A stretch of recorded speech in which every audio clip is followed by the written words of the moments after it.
Maka kalau percaya kepada Yesus, maka Anda akan menjadi seorang muslim yang taat, bukan menjadi Kristen. Karena Yesus itu mengajarkan ajaran tauhid, mengajarkan syariat, mengajarkan bertuhan kepada Tuhannya Abraham, Ishak dan Yakub, bukan mengajarkan bertuhan kepada Tuhannya Roma, Yunani, Belanda, Portugis dan seterusnya, tapi mengajarkan mempertuhankan Tuhannya Bani Israel, Ishak, Yakub, Musa, Daud, Salomo dan seterusnya.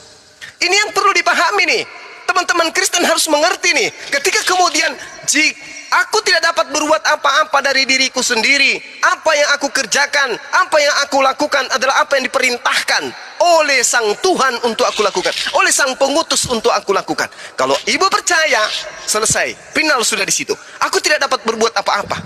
Kalau dia tidak bisa berbuat apa-apa, ibu tidak percaya, maka pasti ibu akan mengambil data-data lain. Contoh, terbukti, Anda mengambil Timotius 1 Timotius, Anda mengambil 2 Korintus 1 nomor 3, Anda mengambil Matius, Anda mengambil Yohanes 20, di mana semua yang Anda gunakan itu bukan pengakuan Yesus. Sekali lagi saya katakan, yang harus dipercayai itu adalah Yesusnya. Yang harus diyakini itu adalah Yesusnya, bukan orang yang datang. Sementara Yesus mengatakan apa? Waspadalah kepada ahli Taurat, waspadalah kepada orang Farisi, waspadalah kepada orang munafik, waspadalah kepada serigala yang nyamar seperti domba. Kenapa enggak mau mendengarkan itu? Kenapa enggak mewaspadai itu? Sedangkan ahli Taurat itu adalah orang-orang yang mengelilingi Yesus. Orang Farisi adalah orang-orang yang mengelilingi Yesus. Orang-orang inilah yang kemudian menulis surat. Lalu suratnya itu diajarkan kepada orang Romawi dan Yunani. Dan dari Romawi Yunani inilah kemudian melahirkan sekte-sekte. Katolik, Protestan, apalagi. Muncul semua sekte-sekte termasuk Advent. Ini kenapa nggak bisa dipikirkan gitu loh? Kenapa nggak mau ditelaah? Percayalah, akulah kebangkitan, akulah hidup. Barang siapa yang percaya kepadaku, ia akan memperoleh hidup meskipun dia sudah mati. Kenapa nggak percaya kepada Yesus? Aku tidak dapat berbuat apa-apa dari diriku sendiri. Percaya enggak? Percaya Bang Suma. Kalau begitu tinggalkan bertuhan kepada Yesus. Silakan. Sedikit saya tanggapi sedikit mengenai menyembah itu tadi ya. Kalau alasannya ada orang disembah lalu dia itu Tuhan, kenapa Anda tidak menyembah Daud? Bukankah Abigail itu menyembah Daud? Di dalam 1 Samuel 25 ayat 23. Syukran ahina, Masya Allah. Masya Allah. Ya? Masya Allah. Kenapa Anda tidak menyembah Saul? Karena Daud menyembah Saul. Di dalam 1 Samuel 24 ayat 8. Kenapa Anda nggak menyembah Daud? Tentara menyembah Daud. 2 Samuel 1 ayat 2. 1 Raja-Raja 1 ayat 31. Batseba menyembah Daud. Kalau alasannya ada orang menyembah orang, seharusnya Anda menyembah Daud, menyembah Saul. Seharusnya seperti itu. Dan di dalam kitab Perjanjian Lama banyak sekali orang yang disembah. Nah kemudian ketika Thomas ketemu Yesus di dalam Yohanes 20 ayat 28, itu tidak merujuk kepada Yesus. Karena dalam bahasa Yunani yang digunakan di situ adalah kurios, bukan kurie. Kalau kurie itu menyebut orang yang di depannya. Kalau kurios itu menyebut orang lain. Maka yang digunakan kata di situ adalah kurios. Kenapa Thomas itu menyebut ya Allah ya Tuhanku? Karena posisinya Thomas itu kaget dia. Kalau Anda baca ayat sebelumnya, jelas sekali Thomas itu tidak percaya sebelum dia melihat dengan matanya sendiri dan sebelum dia menyucukkan tangannya ke bekas yang dipaku dan lambung yang ditusuk itu. Tiba-tiba Yesus hadir. Disinilah Yesus itu kaget, seolah-olah tidak percaya bahwa Yesus masih hidup. Sehingga yang keluar dari mulutnya adalah ya Allah ya Tuhanku. Bukan menuhankan Yesus di situ. Kenapa? Karena yang dipakai kata kurios. Tapi kalau kurie yang dituhankan oleh Yesus. Coba Anda carikan saya di dalam Bibelmu yang menggunakan kata kurios digunakan untuk menyebut orang yang di depannya. Tidak ada. Bahkan di dalam Matius 15 ayat 26 ada orang perempuan sujud kepada Yesus. Oh Tuhan anak Daud. Itu pakai kata kurie, bukan kurios. Gitu loh Bu. Jadi di dalam Yohanes 20 ayat 28 bukan Yesus yang dimaksud Tuhan dan Allah, tetapi adalah Tuhan yang mengutus Yesus. Karena Yesus bertuhan. Yohanes 4 ayat 22, kamu menyembah apa yang tidak kamu kenal, kami, kata Yesus, menyembah yang kami kenal. Bagaimana mungkin ada Tuhan menyembah Tuhan? Aneh. Lanjut, silakan. Mana tadi yang satunya? Aduh, silakan Bu Darni. Aku itu turun atau kayak mana? Atau diturunkan? Turun. Oh, nah, lagi waspadalah kepada orang-orang Farisi dan orang munafik dan yang lain-lain. Kan begitu kata Bang Juma tadi. Nah, lebih percaya Bu Darni kepada yang menulis itu di dalam Lukas, Matius, Markus dan yang lain daripada kepada Yesus. Mereka semua ini kan sudah umat-umat pilihan yang dipercayakan menuliskan dan menceritakan kembali sejarah tentang penyaliban dan kematian Yesus dan siapa Yesus, karena mereka sebagian ada yang di TKP. Lebih aku percayalah kepada mereka daripada kepada Bang Juma, Bang Sidi, Bang Roma. Mana ada Bang Sidi lagi? di sini? Nggak ada Bang Sidi, jangan disebut-sebut. Bang Sugi, Pak Sugi, Bang Handi, Bang Roma. Assalamualaikum. Bang Alif. Mana aku percaya sama kalian? Ya, aku lebih percayalah sama yang sudah menulis kitab ini ratusan tahun sebelumnya dibandingkan kita yang sekarang ini. Kayak mana sih kalian ini? Tentulah ku percayai kitab suciku ini, karena ini adalah penuntun hidupku di sepanjang hari-hariku ini. Makanya ditulis para bapak-bapak gereja itu dan para rasul itu dan umat-umat pilihan itu kitab suci ini, agar umat-umat itu berjalan di dalam roh dan kebenaran. Kenapa Yesus itu kami katakan dia Tuhan? Kan sudah berkali-kali ku bacakan ayatnya. 2 Korintus 5 ayat 10. Sebab kita semua harus menghadap ke tahta pengadilan Kristus. Mana ada lagi dikatakan kita semua? Kalau kita semua berarti dunia ini tuh. Kita semua harus menghadap ke tahta pengadilan Kristus. Tidak ada kita dihadapkan ke tahta pengadilan Abraham. Gak ada kita dihadapkan ke tahta pengadilan Musa. Gak ada kita dihadapkan ke tahta pengadilan Muhammad. Gak ada kita dihadapkan ke tahta pengadilan Allah. Tetapi kita dihadapkan kepada tahta pengadilan Kristus. Ada ayatnya, gak hoax. Udah? Nah, di dalam perjanjian belum kan? Masih ada waktuku kan? Nah, di dalam perjanjian lama, Mazmur 50 ayat 6, langit memberitakan keadilannya sebab Allah sendirilah hakimnya.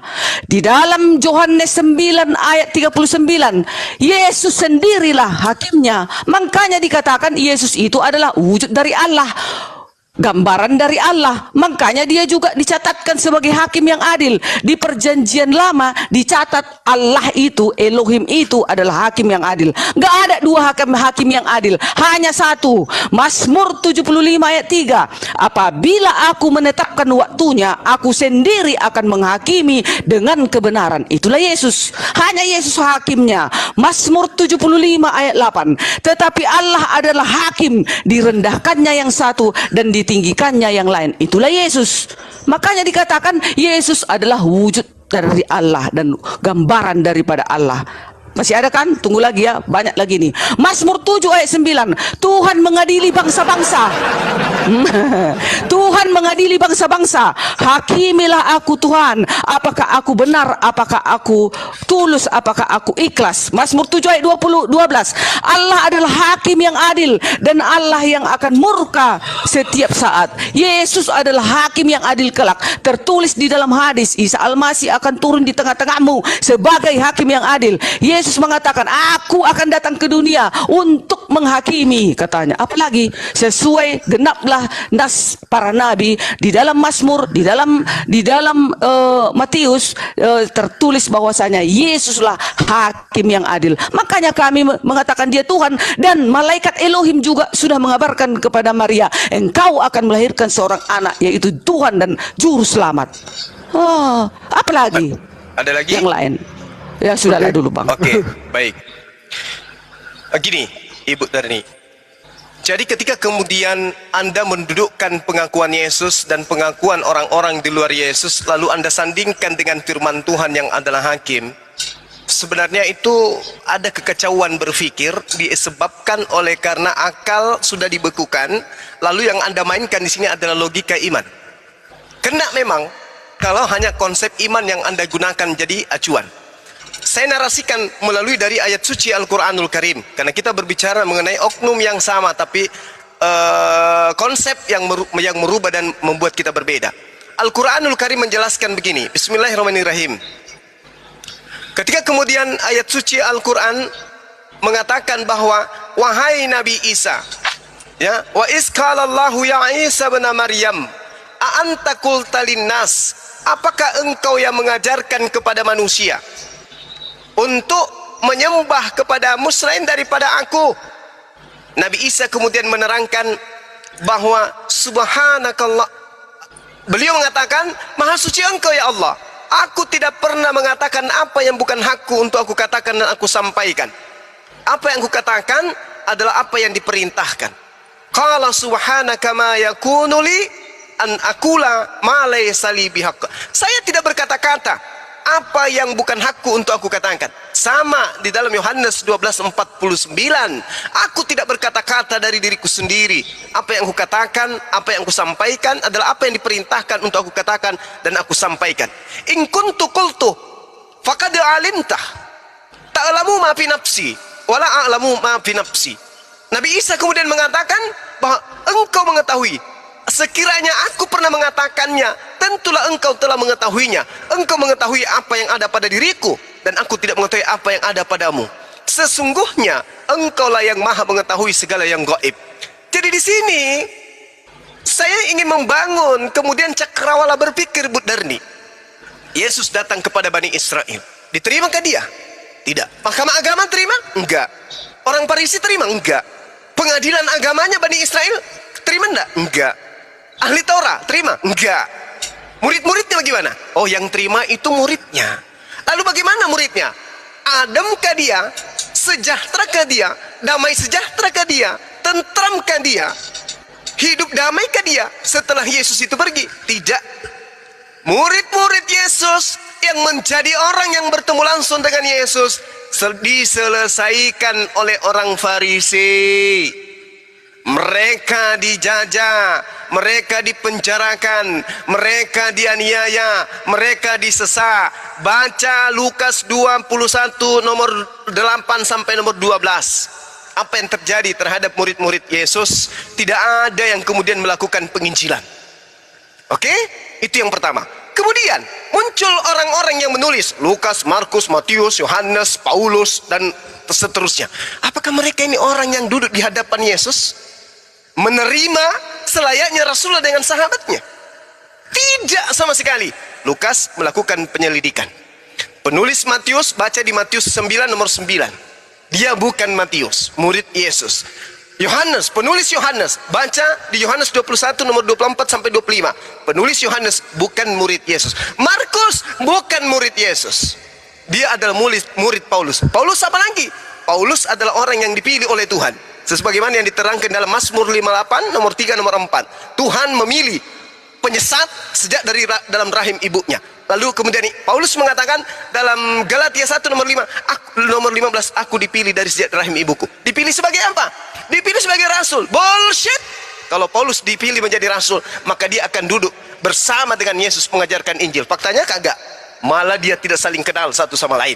Nanti muncul di Kisah Para Rasul 9, Yesus datang ke Paulus, siapakah engkau Tuhan? Aku adalah Yesus yang kau niaya.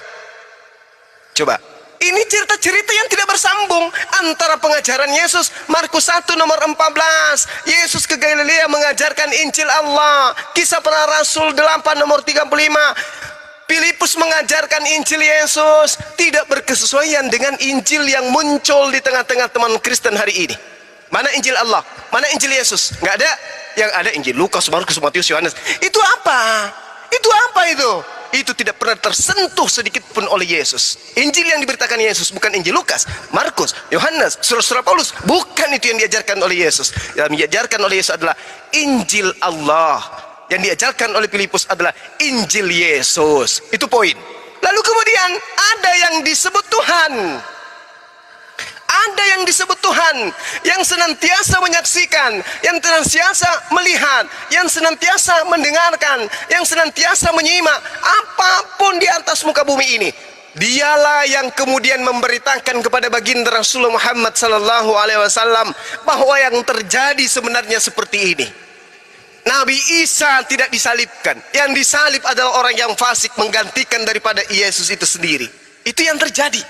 Nah, bagaimana kita kawinkan dengan pengajaran Yesus yang mengatakan apa? Waspadalah kepada serigala yang nyamar seperti domba. Waspadalah kepada ahli Taurat. Waspadalah kepada orang Farisi. Waspadalah kepada orang munafik. Dia menjelajahi daratan, menyeberangi lautan, mentobatkan orang masuk menjadi pengikut agamanya. Setelah menjadi pengikutnya menjadi orang neraka, dan 2 kali lebih jahat daripada engkau, daripada orang Farisi itu sendiri. Matius 23 nomor 15. Itu jelas itu. Nah, sekarang kalau kita lihat, mana orang Farisi, mana orang ahli Taurat yang mendirikan agama di luar Yahudi? Apa agama yang didirikan oleh orang Farisi tersebut? Satu-satunya agama yang didirikan oleh orang Farisi tersebut hanya satu, yaitu Katolik. Tunjukkan agama yang didirikan oleh ahli Taurat, oleh orang Farisi di luar dari Yahudi. Tunjukkan. Gak ada, hanya ada agama Katolik. Dan itu Yesus mengatakan orang neraka dan 2 kali lebih jahat daripada ahli Taurat itu sendiri. Nah, sekarang permasalahannya adalah ketika ibu mengatakan dia akan datang menghakimi. Yes, saya percaya dan saya beriman kepada itu. Tapi sayangnya di dalam Yohanes 12:48 kata Yesus, barang siapa yang menolak aku. Ini kaidah yang jelas ini, Bu. Ini poin yang jelas. Ini kurikulum yang gak bisa dirubah. Barang siapa yang menolak aku dan tidak menerima perkataanku, ia sudah ada hakimnya, yaitu firman yang kukatakan. Firman itulah yang akan menjadi hakimnya pada akhir zaman. Firman itulah yang akan menjadi hakimnya di akhir zaman. Firman yang mana? Firman yang Yesus terima daripada Tuhan. Makanya yang menghakimi itu Tuhan. Yang menjadi hakim itu Tuhan. Yesus hanya menjadi saksi terhadap penghakiman itu. Makanya dikatakan barang siapa menolak aku dan tidak menerima perkataanku, ia sudah ada hakimnya, yaitu yang menjadi firman, yaitu firman yang telah kukatakan. Firman yang telah kukatakan ini adalah perkataan Tuhan. Baca Yohanes 14 nomor 24. Apa yang kau dengarkan daripada aku itu bukan daripada aku, tetapi dari Tuhan yang telah mengutus aku. Berarti pola penghakiman itu Tuhan, bukan Yesus. Yesus hanya diperintahkan mengajak kepada Bani Israel. Ajakan yang datang dari Yesus itu adalah ajakan dari Tuhan yang Yesus sampaikan kepada Bani Israel. Yang mereka tolak dari firman yang Yesus lontarkan, firman itulah kelak yang menjadi hakimnya. Bukan Yesus yang menentukan kamu surga, kamu neraka, bukan. Coba Anda baca Markus, Lukas 40, coba Anda baca. Lukas berapa itu, Lukas 40 nomor berapa tuh ya? Yang dia mengatakan, siapa yang duduk di kananku, siapa yang duduk di kiriku, aku tidak berhak untuk menentukan itu. Berarti ente bukan hakim. Kalau Anda mengatakan Anda hakim yang adil, dan Anda mengatakan yang menjadi pola penghakimannya adalah perkataan yang pernah kamu ucapkan ke tengah-tengah Bani Israel selama 3 tahun, maka semua Kristen akan masuk ke dalam neraka. Karena dia tidak, Markus 10:40. Karena kamu tidak pernah mengatakan sembahlah aku, tetapi miliaran orang menyembah engkau sebagai hakim yang adil. Coba kau tentukan, ketukan palumu. Kemana orang-orang akan pergi yang menyembah kau ini? Kemana? Kamu kan hakim katanya, adil katanya. Dan penghakimanmu berdasarkan atas firman yang pernah kau ucapkan kepada Bani Israel.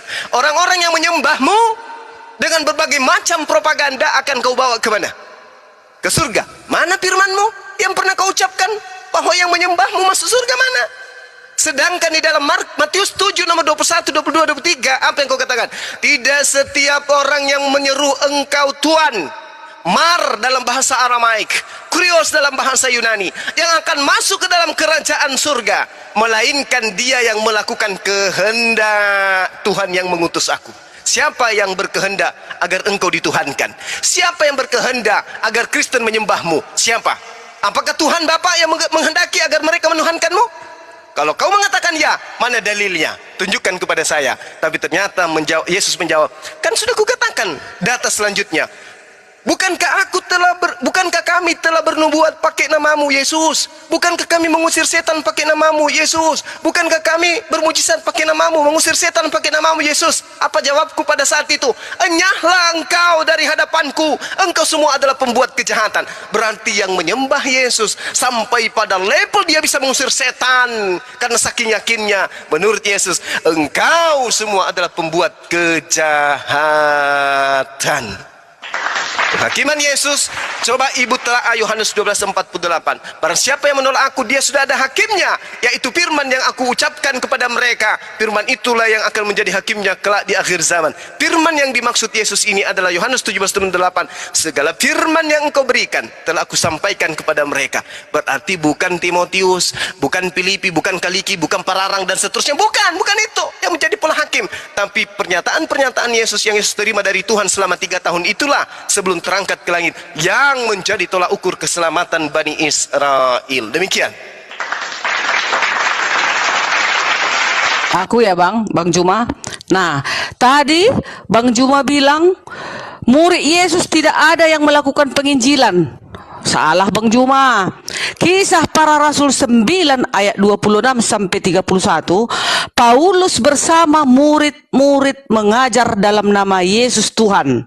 Udah, ayat 28 itu. Ayat 31, jemaat di Yudea, Galilea, Samaria berada dalam keadaan damai sejahtera. Sejahtera itu dibangun dan hidup dalam takut akan Tuhan. Jumlahnya bertambah banyak. Kalau nggak salah itu hari itu bertambah banyak ribuan. Pertama kan 12 muridnya, baru ada lagi di luar dari 12 70-an, ada lagi di luar itu, makanya bertambah banyak katanya. Jadi Bang Juma salah. Kata Bang Juma tadi murid Yesus tidak ada penginjilan. Ini ada data, ya, ada data bahwasanya bertambah banyak murid Yesus setelah pengabaran Paulus dan murid-muridnya mengajar di dalam nama Yesus adalah Tuhan. Ada ini Kisah Para Rasul 9 ayat 28. Oke, itulah itu dulu. Sekarang Yesus mengajarkan Injil Allah. Paulus juga menuliskan Injil Yesus, kan begitu? Ya benarlah. Yesus mengajarkan Injil. Injil itu adalah kabar gembira. Kabar gembira tentang kedatangan Yesus, kelahiran Yesus dan penyaliban Yesus dan kematian dan penyaliban Yesus. Itulah tentang pekabaran Yesus. Dan Yesus selalu berkata di dalam ajarannya, berbahagialah engkau, kasihanilah orang yang miskin, beginilah, lengkap di situ semua ajaran daripada Yesus. Begitu juga dengan Paulus. Paulus mengajarkan apa yang diceritakan oleh murid-muridnya. Kalau tadi Bang Juma bilang Lukas itu menyelidiki, ya wajar dong diselidiki, namanya juga sejarah. Sejarah itu harus diselidiki. Yang diselidiki itu bukan satu orang itu, udah entah berbagai-bagai bapak-bapak gereja atau suku-suku bangsa, itu sudah diselidiki. Itu makanya dicatatlah di dalam buku ini. Dan inilah kitab suci ini sebagai penuntun bagi kami umat Kristen. Udah, orang yang didirikan orang bukan Yesus tapi Allah. Bukan semua yang masuk ke dalam surga melainkan yang melakukan kehendak Bapa. Iya betul itu. Ada yang munafik, ada penyesat. Itulah yang dicampakkan ke api neraka. Enyahlah kau dari hadapanku, hai engkau melakukan kejahatan, kan katanya. Jadi yang dicampakkan ke api neraka itu orang-orang munafik. Maksudnya orang-orang munafik, dia sudah tahu pekabaran ini. Contohnya kayak Bang Juma, udah tahu mulai Kejadian sampai Wahyu. Udah, tetapi udah tahu Bang Juma tentang hukum Tuhan, disuruh menguduskan hari Sabat, tetapi Bang Juma pergi menguduskan hari Jumat. Nah, itulah munafik namanya. Tahu pekabaran, tahu di ayat itu hukum 10 itu hukumnya Elohim, tidak boleh ditukar-tukar itu. Jangan bilang itu hanya untuk Bani Israel. No, tidak. Hukum 10 itu adalah penuntun bagi kamu sampai Yesus datang, kata si Paulus. Jadi Bang Juma udah membacanya firman ini udah dari Kejadian sampai Wahyu Bang Juma tahu. Tetapi Bang Juma merombak hukum itu, yaitu hukum keempat, menguduskan hari Sabat, disuruh pergi Bang Juma menguduskan hari Jumat. Itulah yang munafik. Nah, sekarang penyesat. Siapa penyesat itu? Penyesat itu adalah yang tidak meneruskan hukum-hukum Yesus, hukum-hukum Elohim itu. Itulah yang akan dicampakkan ke api neraka bersama nabi palsu, yaitu bersama nabi palsu dan iblis dan pengikutnya. Wahyu 20 ayat 10. Itu jelas, tertulis jelas di sini. Jadi kita hanya tinggal menurut saja. Jangan bilang Yesusku itu hanya manusia biasa doang, hanya utusan doang. Tidak, dia penguasa. Dia yang akan membangkitkan orang mati kelak. Dia akan mengadili semua orang, dan dia yang menentukan aku selamat atau tidak, Bang Juma selamat atau tidak, Pak Sugi selamat atau tidak, dan yang lain-lain. Sekian dari saya dulu. Oke. Ini Bang, saya tambah ya Bang. Iya, boleh. Silakan. Yang dicampakkan ke neraka itu bukan hanya itu aja. Yang dicampakkan neraka itu seperti menghujat Roh Kudus Bang. Seperti Abang bilang tadi, kayak tidak menerima Yesus Kristus, tidak menerima Roh Kudus, itu akan dicampakkan ke neraka. Dan pengampunan dosa, mau minta ampun seapapun, itu tidak akan dicampakkan neraka. Dan kalau tidak percaya dengan penghakiman Yesus, silakan tes dan kayak mana dibilangnya, tantang saja Tuhan jika tidak percaya dengan penghakimannya. Sekian dan terima kasih. Oke, baik. PJB ini Kristen kan? Kristen dia kan? Kristen. Teruskan aja deh, masih banyak waktumu. Tadi Bang Juma udah banyak, kita juga harus banyak dong. Iya. Kalau ada silakan. lagi, Itu saja yang mau saya sampaikan. oke lah. Lanjut Bang Juma. Surga itulah dia. Iya. Jadi saya tanggapi ada 3 poin ya. Yang pertama terkait dengan Sabat. Jadi Sabat itu hanya untuk Bani Israel. Dalilnya Keluaran 31 nomor 16 nomor 17. Orang Israel harus berpegang teguh kepada perjanjian kekalku, yaitu Sabat bagi Bani Israel. Kalau ibu ingin mengikat diri, Anda nyamar seperti Bani Israel. Itu yang pertama. Kemudian yang kedua, terkait murid-murid Yesus memberitakan Injil. Murid-murid Yesus memberitakan Injil, tapi tidak ada satupun Injilnya lolos pada saat konsili. Pada saat ada kitab-kitab di kanon, kitab yang di kanon itu tidak meloloskan kemudian kitabnya murid Yesus. Itu yang pertama. Kemudian, ketika pola ini kita gunakan sebagai acuan, kita harus memahami bahwasanya Paulus lah yang menjadi titik tumpu berdirinya satu konsep yang disebut Katolik, Advent, Protestan, dan seterusnya. Dia mengatakan begini, dalam Galatia 1 nomor 16 nomor 17, aku diutus kepada non-Yahudi. Mana pengakuan bahwa Yesus memerintahkan ke-12 muridnya untuk non-Yahudi? Nggak ada. Yang ada, Yohanes 10 nomor 5 nomor 6. Yesus berpesan kepada ke-12 muridnya agar jangan ke Indonesia, agar jangan ke Medan, agar jangan ke Makassar, agar jangan ke Jakarta. Matius 10 nomor 5 nomor 6. Itu jelas itu. Maka kemudian ketika dikatakan ada pengajaran dari Yesus, yang mana? Ternyata dari Paulus. Apa buktinya? Coba kita lihat di Galatia 2 nomor 8. Petrus diutus kepada orang yang bersunat. Padahal Petruslah yang memegang estafet, tongkat estafet pengajaran jemaat yang Yesus bimbing, yang Yesus pegang. Ternyata dia hanya untuk orang yang bersunat. Itu pengakuan siapa? Pengakuan Paulus. Yuk, Galatia 2 nomor 8. Petrus diutus kepada orang-orang yang bersunat, berarti Bani Israel. Dan aku diutus untuk non-Yahudi, berarti Roma, Yunani. Oke? Nah sekarang mari kita lihat. Si Paulus ini ketika Ibu Darni membawa kisah para Rasul 9, si Paulus ini coba kita lihat tingkah lakunya yang unik. Pada saat kita menarasikan apa yang diceritakan oleh hasil penelitian Lukas di dalam kisah para Rasul 21. Sesudah beberapa hari lamanya tinggal di Kaisarea, berkemaslah kami, lalu berangkat ke Yerusalem. Jadi Paulus setelah dia menyeberangi lautan, menjelajahi daratan, mentobatkan orang, kemudian menjadi pengikutnya, dia kembali ke Yerusalem. Jadi ceritanya gitu. Bersama-sama dengan kami turut juga beberapa murid dari Kaisarea. Mereka membawa kami ke rumah seorang yang bernama Manason. Ia dari Siprus dan sudah lama menjadi murid. Kami menumpang di rumahnya.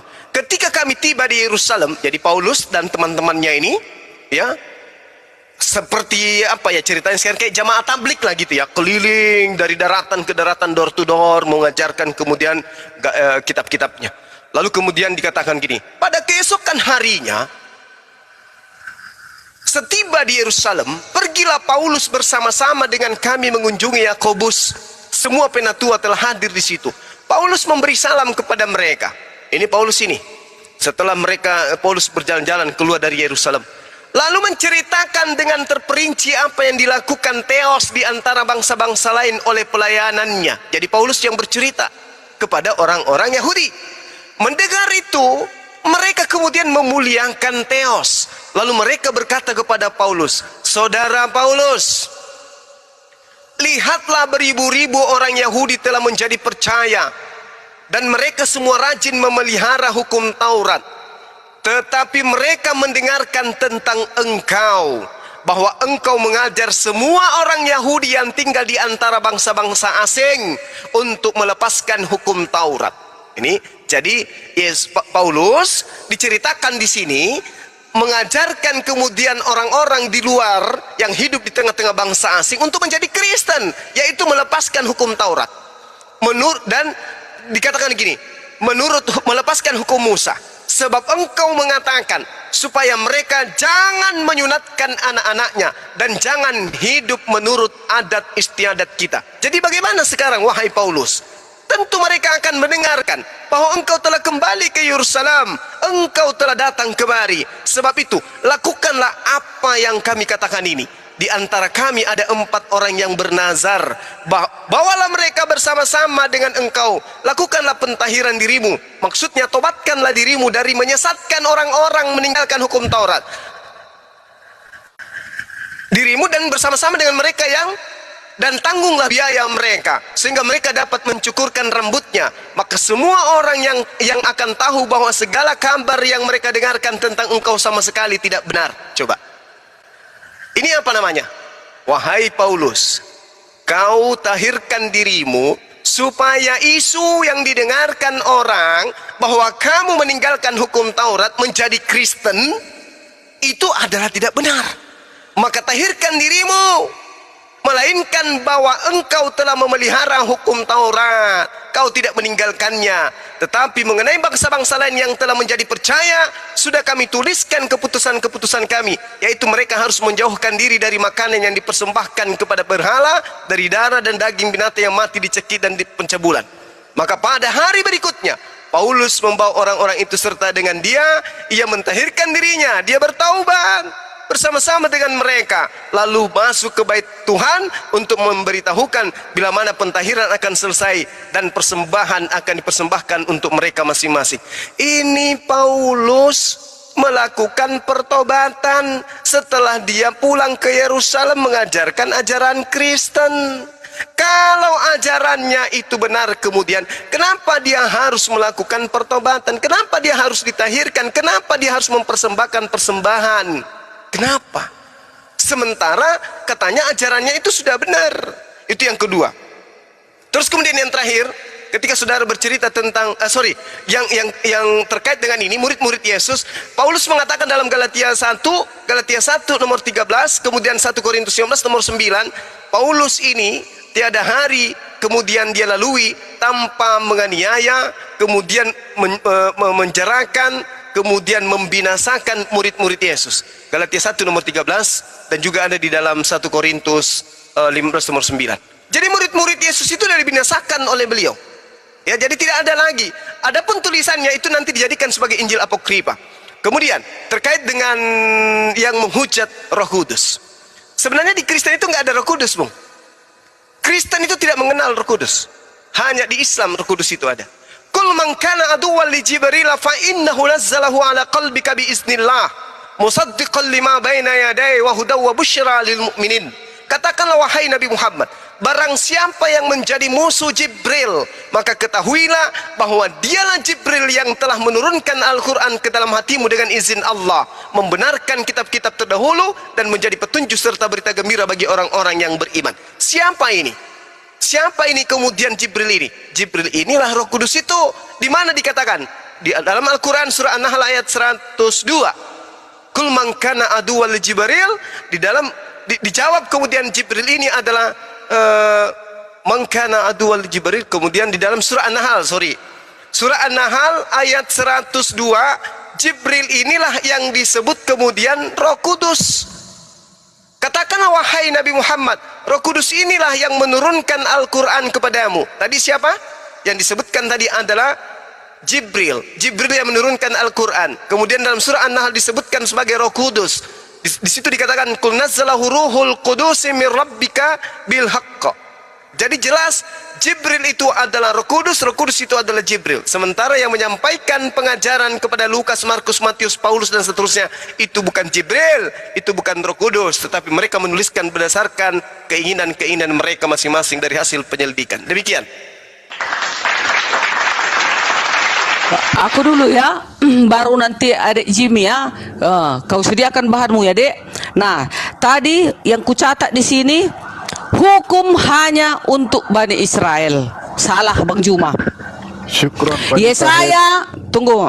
Mazmur 40 ayat 9. Ini kitab Mazmur ini kitab suci sebagai penuntun kepada seluruh umat manusia, bukan hanya Bani Israel dong, salah.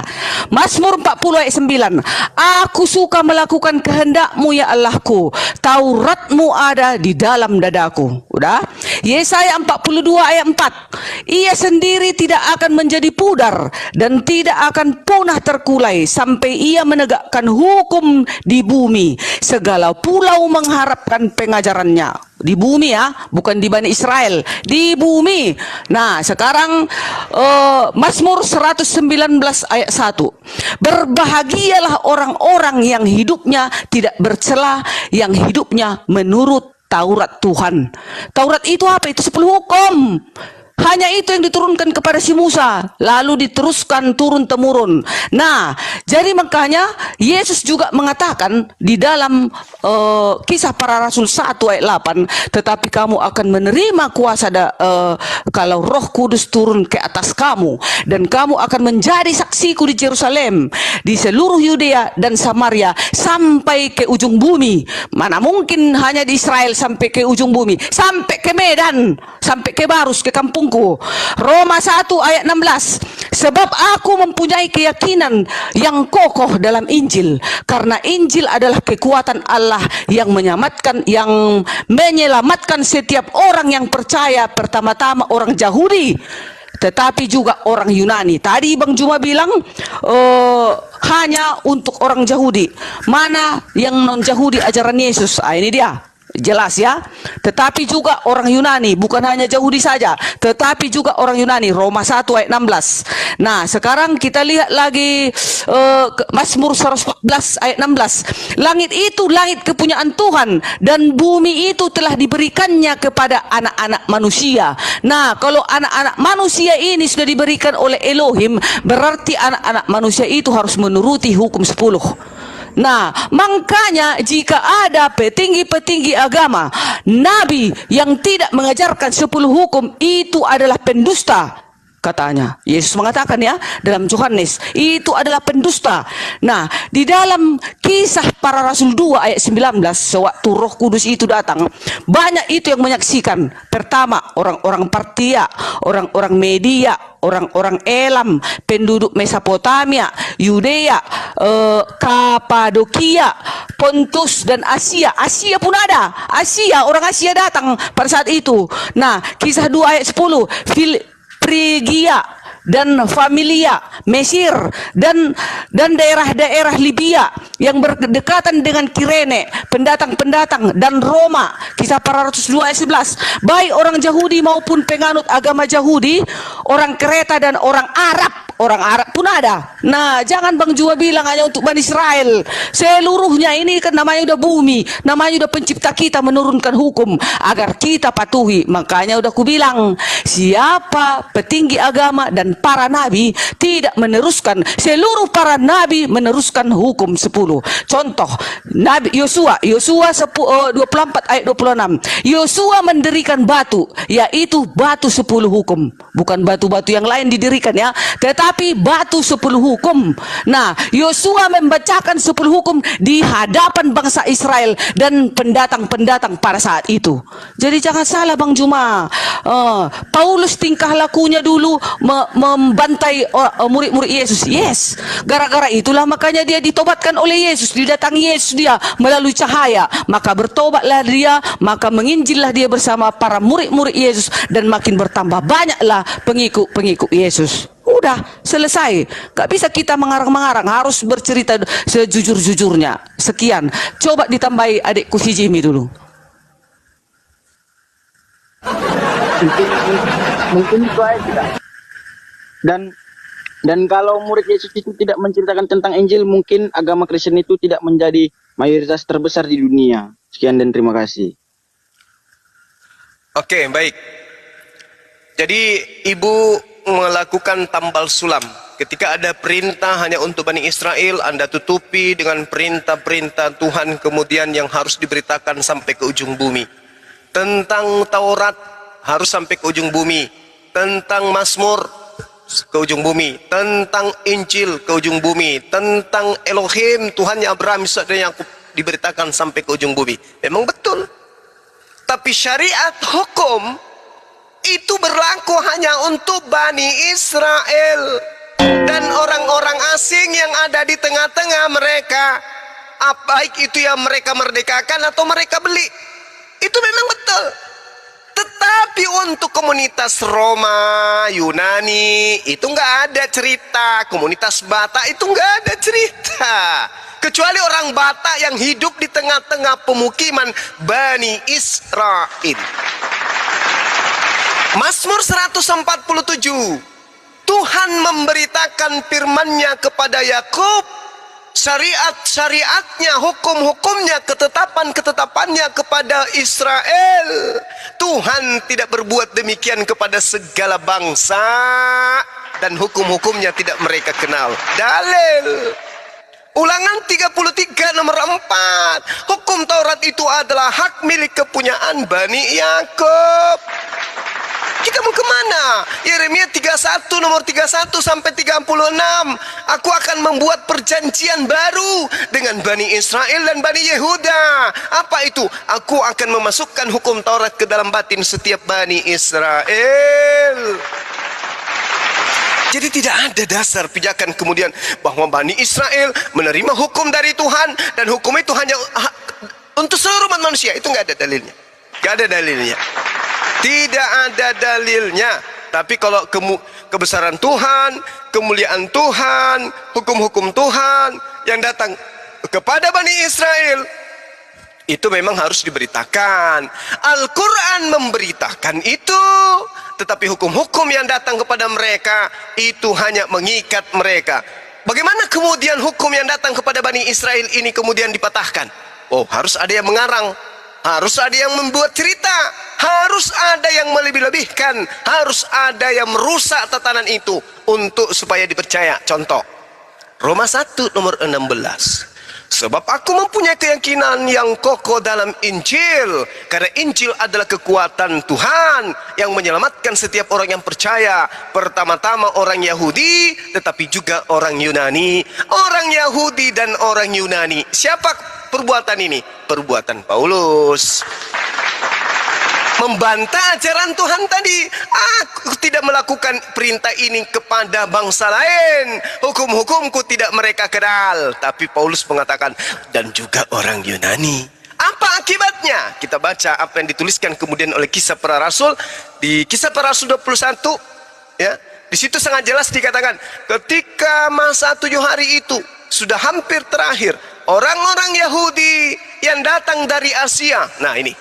Orang-orang Yahudi yang datang dari Asia melihat Paulus di dalam bait suci, Lalu mereka menghasut rakyat dan menangkap Paulus sambil berteriak, "Hai orang-orang Israel, tolong, inilah Paulus yang di mana-mana mengajar orang untuk menentang bangsa kita dan menentang hukum Taurat dan tempat ini. Dan sekarang ia membawa orang-orang Yunani pula ke dalam bait suci dan menajiskan tempat suci ini." Orang Yunani itu orang najis, orang yang tidak bersunat, orang najis gak boleh masuk ke dalam bait suci. Tapi Paulus mengatakan, oh enggak apa-apa, oh sunat itu tidak apa-apa, tidak dilakukan. Justru kalau kau bersunat, Yesus Kristus tidak berguna bagimu. Orang-orang yang tidak bersunat haram hukumnya masuk ke dalam bait suci. Yehezkiel 44 nomor 9. Haram hukumnya orang yang tidak bersunat masuk ke dalam bait suci. Jadi bagaimana mungkin kemudian hukum Tuhan datang kepada orang Kristen? Itu nggak mungkin, nggak mungkin. Di dalam Kejadian 17 nomor 7, nomor 14, di situ dikatakan, barang siapa yang tidak bersunat nonatnya, bunuhlah dia, sebab dia telah membatalkan perjanjian kekalku. Kristen ini miliaran ini harus dibunuh semua ini sebenarnya. Karena itu perintah Tuhan di dalam Kejadian 17 nomor 14. Bunuh. Tapi Paulus pasang badan. Tunggu. Itu hanya berlaku sampai Yohanes. Sekarang enggak lagi. Enggak lagi. Itu hanya berlaku sampai Meleaki. Sekarang enggak lagi. Sekarang enggak lagi. Justru sekarang kalau kau sunatkan nonatmu, Yesus Kristus tidak berguna bagimu. Jadi memang harus ada kemudian yang membantu orang Kristen pasang badan agar ajarannya itu dianggap sebagai ajaran yang benar. Kemudian yang terakhir, saudara tadi mengatakan bahwasanya kalau murid Yesus tidak mengajarkan, maka Romawi tidak akan banyak, Kristen tidak akan banyak. Bung, Matius 24 nomor 24 dan seterusnya Anda baca. Apa kata Yesus? Nabi palsu, pengajar palsu itu akan menyesatkan banyak manusia. Jadi kalau tidak banyak Kristen, salah Yesus. Harus banyak. Jadi jangan Anda bangga dengan banyaknya.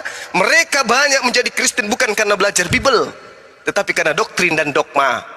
Bukan karena belajar dan mendalami Bible, tetapi karena doktrin dan dogma. Sekali lagi, bukan karena belajar Bible, tapi karena doktrin dan dogma. Mau kemana lagi? Mau kemana lagi? Mau ke agama mana? Mau menyembah patung? Nggak mungkin. Mau menyembah batu? Nggak mungkin. Mau menyembah pohon? Nggak mungkin. Mau menyembah hantu? Nggak mungkin. Satu-satunya jalan adalah mengikuti ajaran orang Farisi. Apa itu? Menyembah Nabi Tuhan, yaitu Yesus. Kenapa? Yesus bisa bermujizat, membangkitkan orang mati, membuat orang lumpuh berjalan, membuat orang buta melihat. Karena kemampuan-kemampuan itulah kemudian mereka menjadikan Yesus itu Tuhan. Apa dalilnya? Coba Anda lihat di dalam Roma 14 nomor 9. Untuk itulah Yesus mati, supaya dia bangkit untuk dijadikan sebagai Tuhan oleh Tuhan. Nah, kan lucu. Roma 10 nomor 9 nomor 10. Barang siapa yang berkata dengan mulutnya bahwa Yesus itu adalah Tuhan, maka dia akan diselamatkan. Jadi mereka meninggalkan ajaran nenek moyang mereka, menyembah dewa Zeus, menyembah dewa Horus, menyembah Hercules, menuju kepada penyembahan kepada Yesus. Itu yang mereka lakoni. Jadi ketika kemudian Anda mengatakan Kristen itu banyak, kenapa tidak banyak? Yang penguasa yang membuatnya menjadi banyak, siapa itu? Kekaisaran Romawi. Kekaisaran Romawi lah itu dengan kekuatan persenjataan lengkap, kekuasaan politik yang bagus, ya, harta dan kekayaan yang melimpah, yang menjadikan Kristen itu menjadi besar di atas muka bumi.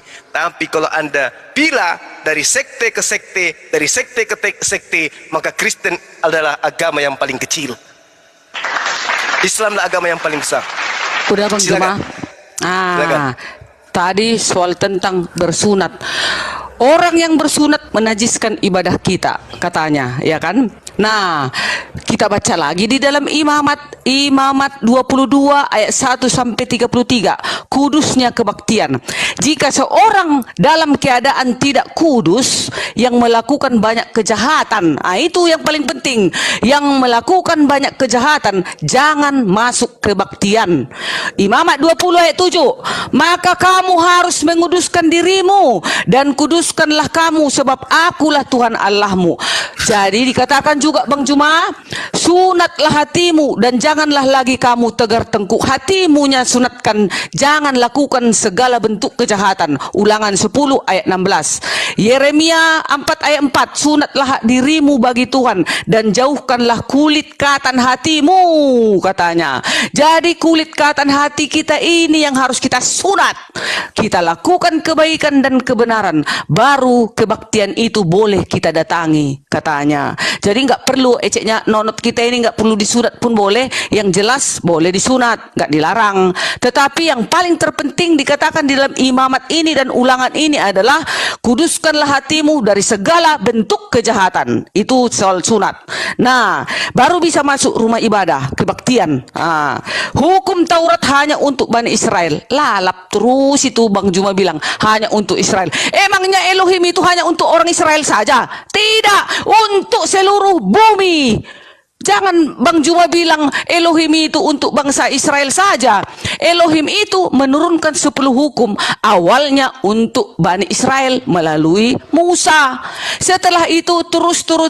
Makanya Yesus berkata, satu titik jangan kau robah 10 hukum. 10 hukum maksudnya ini bukan hukum-hukum upacara. Karena yang diturunkan Elohim kepada Musa 10 hukum. Itulah hukum moral. Nah, jadi hukum ini di dalam Yesus, siapa yang di dalam Yesus sudah pasti barang tentu melakukan perintah-perintah Elohim ini. Jadi jangan Bang Juma bilang itu hanya Bani Israel. Awalnya memang Bani Israel, lalu ke ujung bumi disebarkan. Makanya Yesus memberi perintah. Ini surat perintah ini, sewaktu dia mau naik ke surga, disaksikan oleh murid-muridnya. Pergilah ke seluruh bangsa, katanya. Kabarkanlah tentang kebenaran. Aku menyertai engkau Derni sampai akhir zaman. Untung ada handphone ini. Jadi nggak perlu aku jauh-jauh aku sampai ke Jakarta sana. Ini di sini semua 11.000 berapa ini? Oh, udah entah dari segala penjuru kota ini yang datang ini. Nah, itu sudah kulakukan. Perintah Yesus sudah kulakukan. Pergilah, maka tersiarlah sampailah ke Makassar, ke Medan, ke Tanah Karo, ke Jawa dan segala macam. Nah, ada lagi nanti penginjil yang lain disampaikan lagi di sana. Tersiarlah penginjilan itu. Jadi Bang Juma jangan selalu bilang hanya untuk Bani Israel.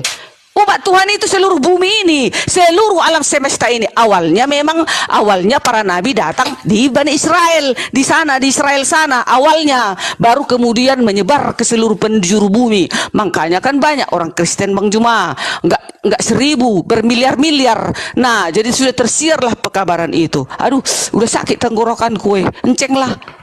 Capek aku.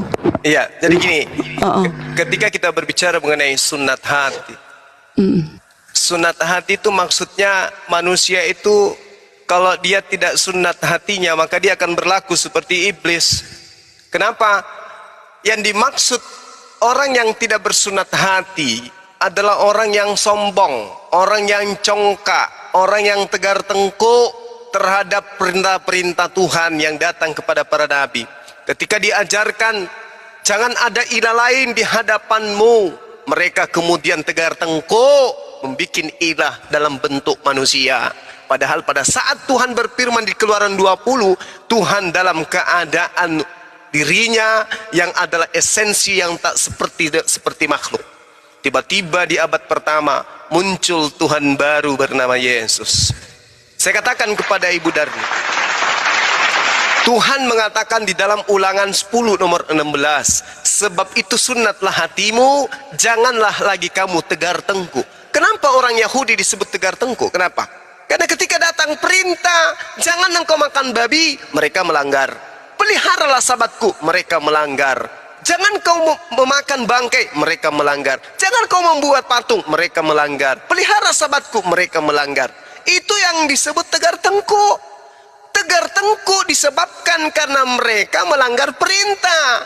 Nah, bagaimana mungkin Anda mengatakan kami tidak perlu lagi sunat qulub. Kami hanya diperintahkan sunat hati. Halo, Bagaimana mungkin Anda dikatakan mau mengatakan diri Anda itu berpakaian sementara Anda telanjang? Oh sudah loh Bang Suma, saya udah pakai baju loh. Iya ibu pakai baju tapi di bawah tidak pakai celana. Ini Anda mengaku sebagai sunat hati, tapi perintah Tuhan jangan ada ilah lain. Anda gantikan, Anda membuat ilah baru bernama Yesus yang menjadi manusia katanya. Katanya tidak tegar tengkuk. Perintah Tuhannya jangan ada ilah lain, tapi kok bikin ilah dari anak manusia? Kok bikin ilah dari anak Maria? Kok bikin ilah dari Yesus yang dari manusia yang bernama Yesus? Apakah bukan berarti Anda tidak sunat hati? Ulangan 30 nomor 6. Dan Tuhan ilahmu akan menyunat hatimu dan hati keturunanmu sehingga engkau mengasihi Tuhan Elohim dengan segenap hatimu, segenap jiwamu, supaya engkau hidup. Mengasihi Tuhan itu gimana? Baca ulangan 11 nomor 1. Baca Yosua 22 nomor 5. Mengasihi Tuhan itu adalah tunduk patuh terhadap perintah-perintah, terhadap ketetapan-ketetapannya, mulai yang paling terkecil sampai yang paling besar. Makanya Yesus mengatakan dalam Matius 5, barang siapa yang meniadakan setitik pun dari hukum Taurat, meskipun yang paling terkecil, lalu mengajarkan kepada orang lain, maka dia akan menempati tempat terhina di dalam kerajaan langit, alias neraka. Nah ini dia. Nah sekarang ibu hanya memelihara yang 10, itu pun jebol. Apa jebolnya? Jangan ada sembahan lain di hadapanku. Sekarang ada sembahan lain bernama Yesus. Itu adalah sembahan yang dibuat-buat kemudian untuk orang Roma dan Yunani. Orang Yahudi yang memegang hukum Taurat tidak pernah mengganti Tuhan mereka dengan manusia. Orang Yahudi sekte apapun mereka tidak pernah menggantikan Elohim, Hasem, Yod-Heh-Vav-He dengan manusia. Tapi Kristen muncul Tuhan baru bernama Yesus. Apakah Yesus adalah Tuhan bagi Bani Israel? Bukan. Siapa Tuhannya Bani Israel? Yod-Heh-Vav-He. Apakah Yesus Tuhan bagi orang Romawi? Ya. Siapa orang Romawi ini? Apakah mereka punya hak untuk mendapatkan hukum Taurat? Tidak. Hukum Taurat hanya untuk Bani Israel. Lalu siapa yang mengajarkan mereka untuk mengambil kitabnya orang Yahudi, menempel di kitab mereka? Pasti ada kemudian serigala di tengah-tengah mereka. Inilah Paulus yang mengambil kitabnya orang Yahudi. Makanya tadi ibu hanya membantah saya menggunakan surah-surah Paulus. Yeremia 4 nomor 4. Coba lihat kesaktiannya. Sunatlah dirimu bagi Tuhan. Jauhkanlah kulit khantan hatimu, hai orang Yehuda dan penduduk Yerusalem, supaya jangan murkaku mengamuk seperti api dan menyala-nyala dengan tidak ada yang memadamkan oleh karena perbuatan-perbuatanmu yang jahat. Berarti sunat hati itu berkaitan dengan perbuatan. Bukan cuma diam berzikir memuja haleluya, haleluya, haleluya. Bukan. Menyunat hati itu adalah melakukan perbuatan-perbuatan baik, berarti terkait dengan perintah-perintah Tuhan. Yeremia 6 nomor 10. Ya kita urai, kepada siapakah aku harus berbicara dan bersaksi supaya mereka mau memperhatikan, sungguh telinga mereka tidak bersunat. Coba, apakah maksudnya ini sunat mau dipotong juga? Bukan. Tetapi mendengarkan apa yang Tuhan perintahkan. Mereka tidak mendengarkan kata Tuhan. Sungguh firman Tuhan telah menjadi cemoohan bagi mereka dan mereka tidak menyukainya. Itu siapa? Kristen. Dia tidak suka perintah sunat. Telinganya sudah dipotong. Mereka tidak mendengarkan perintah sunat itu. Mereka diperintahkan jangan makan babi. Pokoknya tidak ada itu. Harus dimakan dan seterusnya. Itu perintah. Nah, coba ini yang terakhir. Yehezkiel 44 nomor 7. Yang membiarkan orang-orang asing, yaitu Kristen, ini orang asing nih ya, karena berbicara mengenai Bani Israel, Romawi dan Yunani. Orang-orang yang tidak bersunat hatinya maupun dagingnya, nonotnya, masuk dalam tempat suciku dan dengan kehadiran mereka menajiskan waktu kamu mempersembahkan santapanku, yaitu lemak dan darah. Dengan perbuatan begitu kamu memasukkan orang-orang yang tidak bersunat nonotnya ke dalam bait suciku. Itu kamu lebih mengingkari perjanjianku daripada dengan segala perbuatanmu yang keji yang sudah-sudah. Jadi perbuatan yang lebih jahat di antara semua perbuatan yang pernah dilakukan oleh orang Yahudi adalah memasukkan orang yang tidak bersunat ke dalam bait suci. Yeskil 44 nomor 9. Oleh sebab itu beginilah firman Tuhan Elohim, tidak seorang pun dari orang-orang asing yang hatinya dan dagingnya tidak bersunat, maksudnya nonotnya, boleh masuk dalam tempat suciku. Ya, setiap orang asing yang ada di tengah-tengah orang Israel tidak boleh masuk ke bait suci. Ini perintah. Ini perintah Tuhan. Tapi kemudian dirubah. Barang siapa yang menyunatkan nonotnya, maka Yesus Kristus tidak berguna baginya. Ini yang mana sih yang sebenarnya yang Tuhan di sini? Yang mana yang Tuhan? Yang mengutus Abraham, Ishak dan Yakub, Musa, atau Paulus yang Tuhan? Jangan engkau tidak menyunatkan hatimu dan kulupmu. Barang siapa yang tidak bersunat hatinya dan kulupnya tidak boleh masuk ke dalam bait suciku. Dan semua kekejian yang pernah dilakukan oleh Bani Israel, kekejian yang paling kubenci adalah mereka memasukkan orang-orang najis ke dalam bait suci, yaitu orang-orang yang tidak bersunat. Paulus muncul. Barang siapa yang menyunatkan nonotnya, Yesus Kristus tidak berguna baginya. Kristen taat kepada siapa? Taatnya kepada Paulus.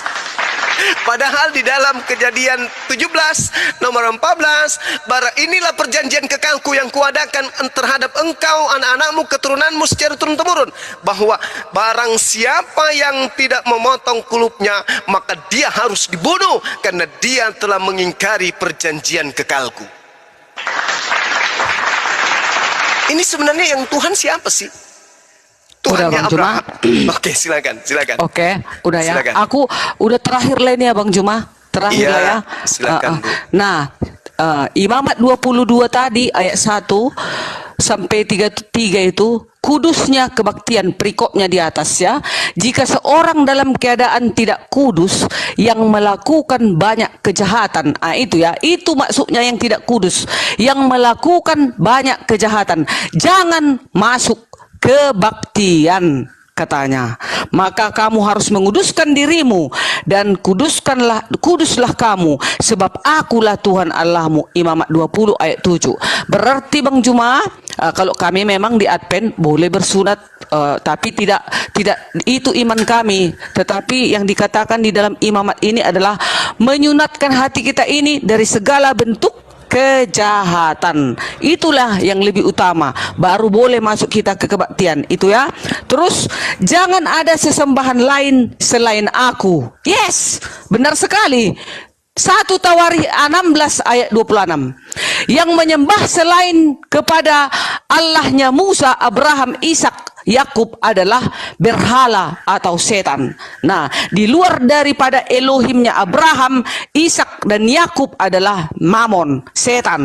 Kami tetap menyembah Elohim, kami tetap menyembah Elohimnya Abraham, Ishak dan Yakub, yang firmannya Elohimnya Abraham, Ishak dan Yakub itu, firmannya yang telah menjadi manusia itu turun ke bumi, tetap itu kami sembah. Satu, nggak ada dua, nggak ada tiga. Ini sudah jelas dikatakan, yang menyembah selain daripada Allahnya Musa, Abraham, Ishak dan Yakub adalah berhala.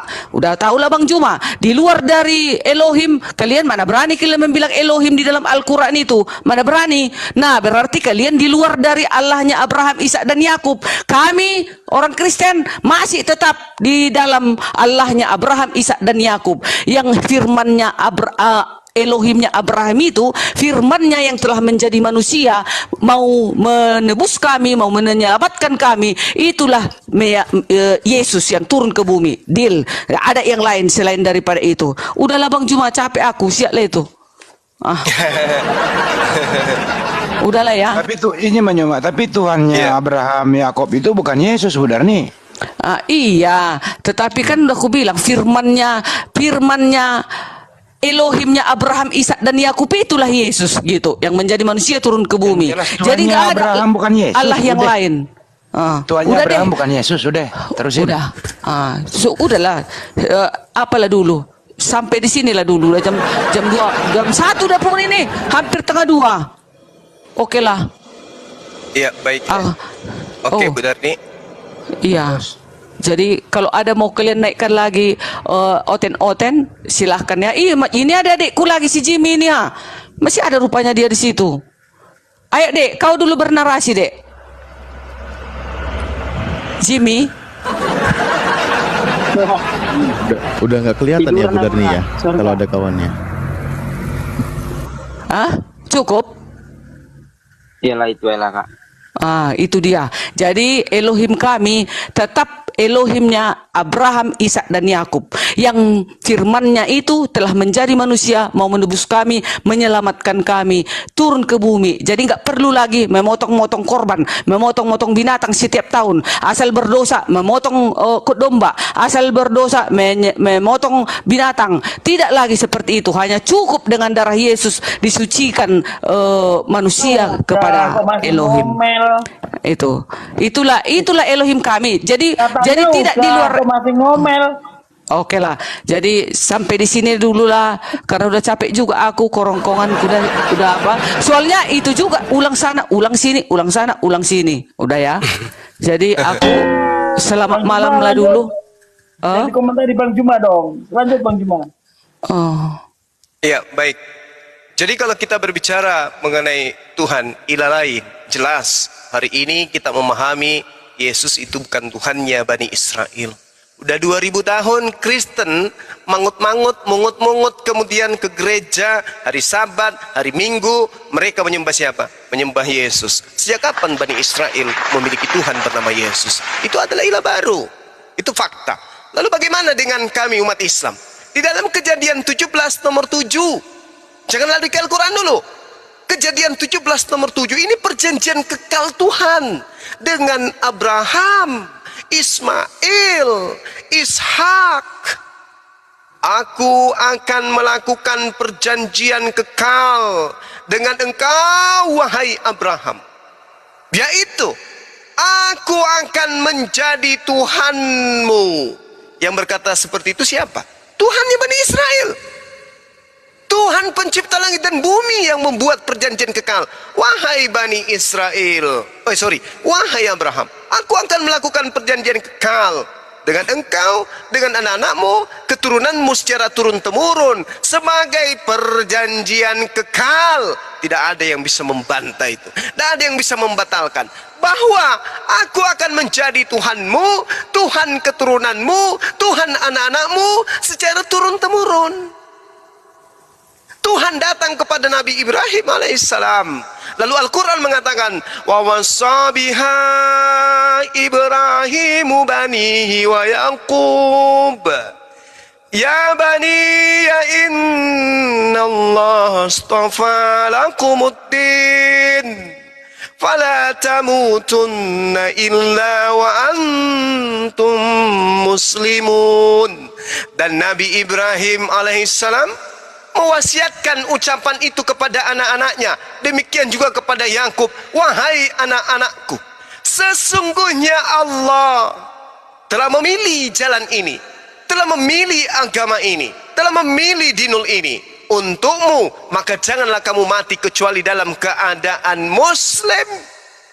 Lalu kemudian apa di ayat selanjutnya mengatakan, am kuntum syuhada'a is hadara ya'qubal maut is qala libani ma ta'buduna min ba'di qalu na'budu ilahaka wa ilaha abaika Ibrahim wa Ismail wa Ishaq ilaha wahid wa nahnu lahu muslimun.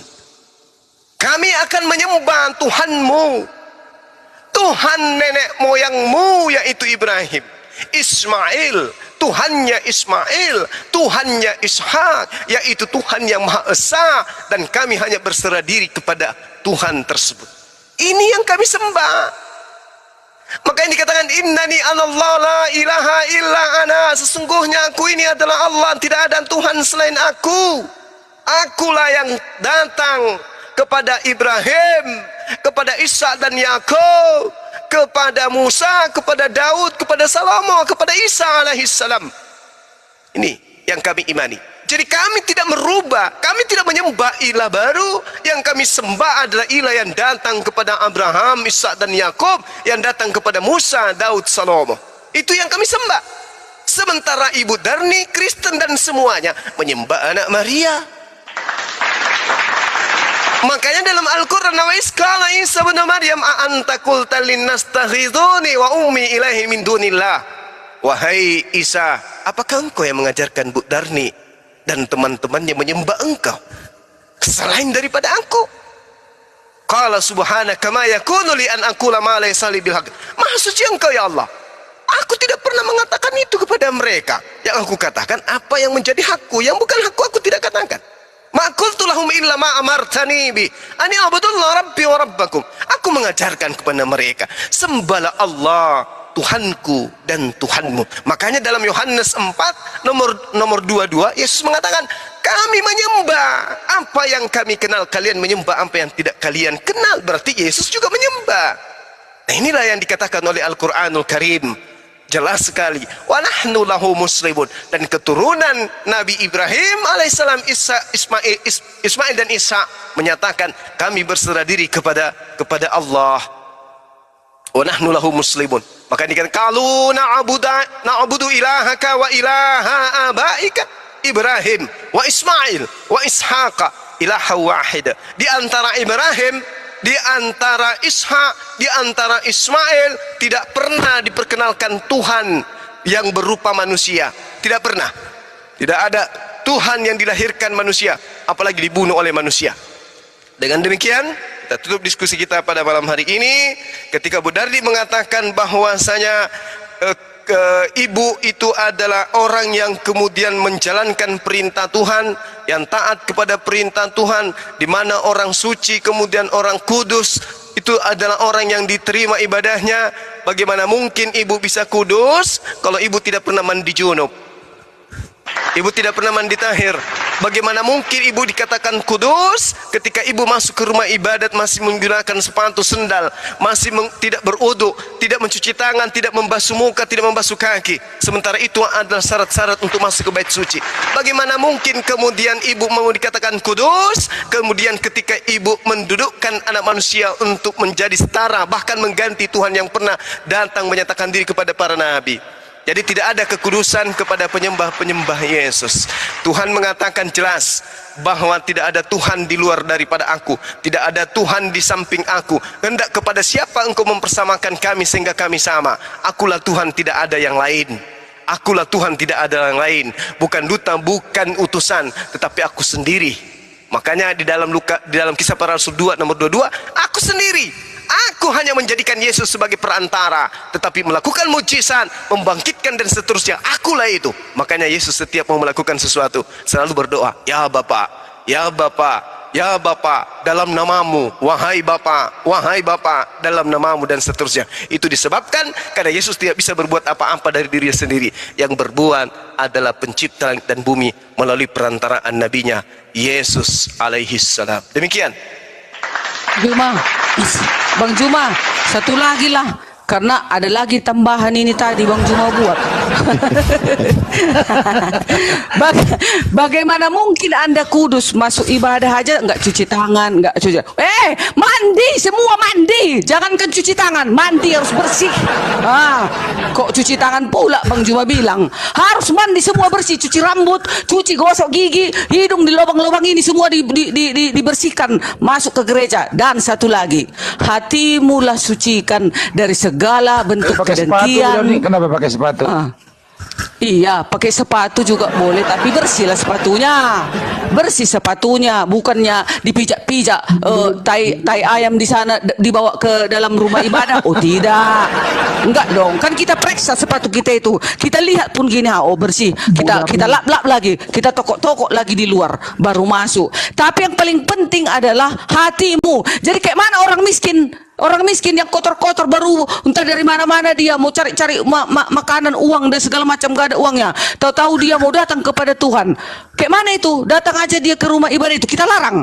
Nah, itu makanya yang diperlukan di dalam rumah ibadah kami itu orang Kristen, hatimu lah sunat dari segala bentuk kejahatan. Kejahatan itu apa? Kedengkian, mabuk-mabukan, perjudian, pelacuran, pembunuhan, perjinahan, dan segala macam bentuk kejahatan. Jauhkanlah itu, baru kau datang ke dalam kebaktian. Itu loh teman-temanku, itu yang terpenting. Nah, itu. Tadi Bang Juma bilang kena Bu Darni nggak cuci tangan, nggak bersih kali aku Bang Juma kalau mau ke gereja mandi semuanya, berapa ember habis air itu ku buat. Kalau cuci tangan paling 2 gayung, iya kan Bang Juma? Kalau kami mandi habis 1 bak. Nah, itu sekian. Oke, baik. Jadi gini Bu Darni, mandi tahir dengan wudhu itu berbeda. Mandi tahir ada di dalam Imamat 14 nomor 8. Ya, memang ada perintah mandi. Itu jelas. Itu adalah mandi tahir. Engkau harus mandi. Engkau harus membasuh tubuhmu dengan air. Maka ia akan mencetak mandi tahir. Itu mandi tahir. Orang yang akan ditahirkan haruslah mencuci pakaian, mencukur seluruh rambutnya dan membasuh tubuhnya dengan air.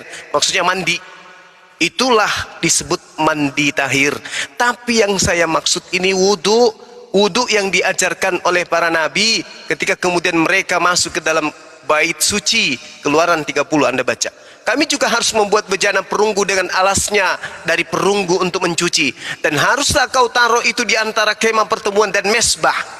Dan engkau harus menuangkan air ke dalamnya. Harun dan keturunannya, anak-anaknya harus mencuci tangan dan kaki mereka dengan air itu. Ketika mereka masuk kemah pertemuan, mereka harus membasuh diri dengan air supaya mereka tidak mati. Atau ketika mendekati mesbah untuk melayani dengan mempersembahkan korban api-apian kepada Tuhan. Keluaran 40, bejana itu tempatnya di antara kemah pertemuan dan mesbah. Lalu memasukkan air dengan mencuci. Dari situlah Musa, Harun dan anak mencuci tangan dan kaki. Beda antara wudhu dengan mandi tahir, itu beda. Ini yang perlu ibu pahami. Itu diterangkan Imamat 14, Imamat 15 itu membahas tentang wudhu. Jadi orang-orang terdahulu sudah melakukan wudhu itu. Mereka kemudian tidak masuk ke rumah ibadah tanpa wudhu. Kalau mandi mah beda. Mandi itu memang ada, mandi tahir namanya. Kalau di kami mandi junub, itu ada. Semua digosok pokoknya, semua lubang-lubang itu ditusuk semuanya. Pakai linggis. Sorry bercanda. Jadi itu mandi tahir, itu mandi junub. Yang dimaksud ini wudhu. Untuk mentahirkan diri itu ada disebutkan wudhu. Tapi itu nanti kita akan bahas lebih sempurna lagi. Sampai kepada apa itu baptis, apa itu wudhu, apa itu mandi tahir, apa itu junub. Nah, Ibu Dani istirahat dulu. Yang pasti Ibu telah membuat Tuhan baru bernama Yesus. Demikian. Oke lah. Jadi ya, Ibu sehat selalu. Selamat malam lah semuanya ya. Bang Juma, host, Bang Andi, Bapak Sugi, Dokter Akal, siapa lagi? Bu Darni luruskan Bang dulu. Alip. Bu Darni, saya dengar di Komal sana. Ibu Apa Darni, Roma? Apa Roma? Kok mati? Tuh ada yang ngomong Bu Darni ngaku diberi koin oleh Bang Juma kalau bisa mendatangkan CP. Ayo kita luruskan dulu ya. Nggak jadi tidur. Nggak jadi tidur. Bukan dulu. Gini Pak Sugi, kenapa si CP nggak jadi datang? Dia dengar katanya dari orang-orang bahwasanya aku sama Bang Juma kong kali kongkoin. Enggak, salah kalian, berdosa kalian, aku bilang. Terus satu lagi, ada lagi dari pihak kalian bilang lagi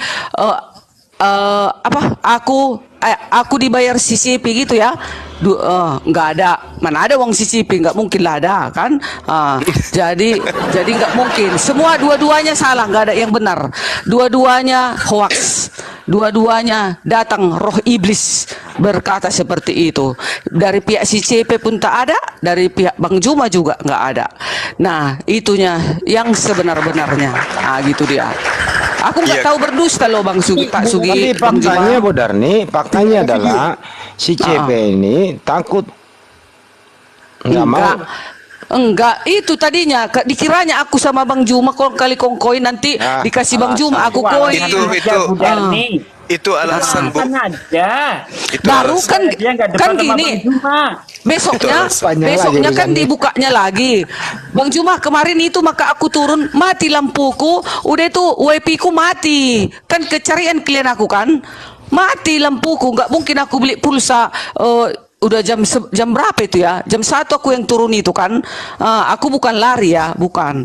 Gara-gara mati lampu, mati wifi, nggak bisa dong jalan paketku. Singkat cerita.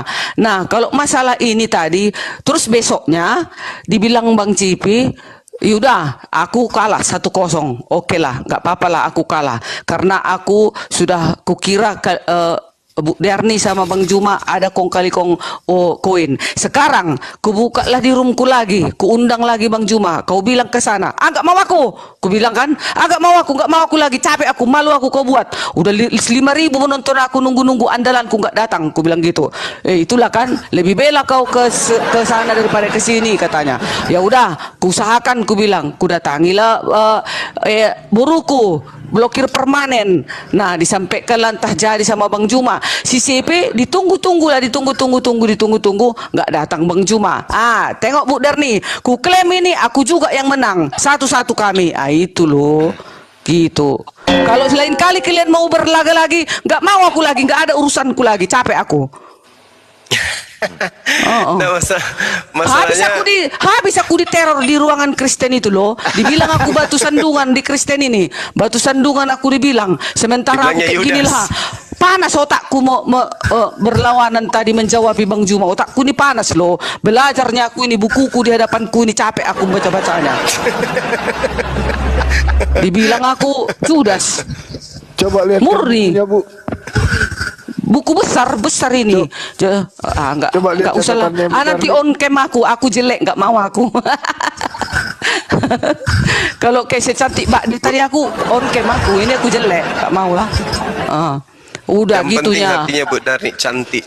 Iya, hatikunya ini sekarang aku bersih loh. Nggak tahu aku neko-neko, dusta-dusta, nggak tahu aku. Cuman itu, walaupun mereka menyerang aku, semua loh menyerang aku. Barusan tadi lagi diserang juga aku. Aduh, kasihan kali diriku ini. Oh Tuhan, berdoa aku terus Bang Juma, Pak Sugi, Bang Hanli. Semoga aku sabar. Dapat hidayah. Jangan sampai aku mundur, gitu aku. Semoga aku dapat hidayah. Jangan dulu. Ada Yesusku. ada dua pendapat kenapa Ibu Darni diserang. Pertama, Ibu Darni nyaman di rumah Muslim. Iya, Artinya bukan, Ibu Darni itu dianggap ya ini mata-mata nih. Itu satu. Kedua ya beda memang. Ibu Darni nggak makan babi, mereka makan babi. Itu bedanya. Jadi makanya Ibu diserang terus gitu. Tapi Nggak tahu harusnya lah aku. gini loh, Bu Darni, Apa itu? harusnya kalau mereka itu tidak punya penyakit hati, Bu.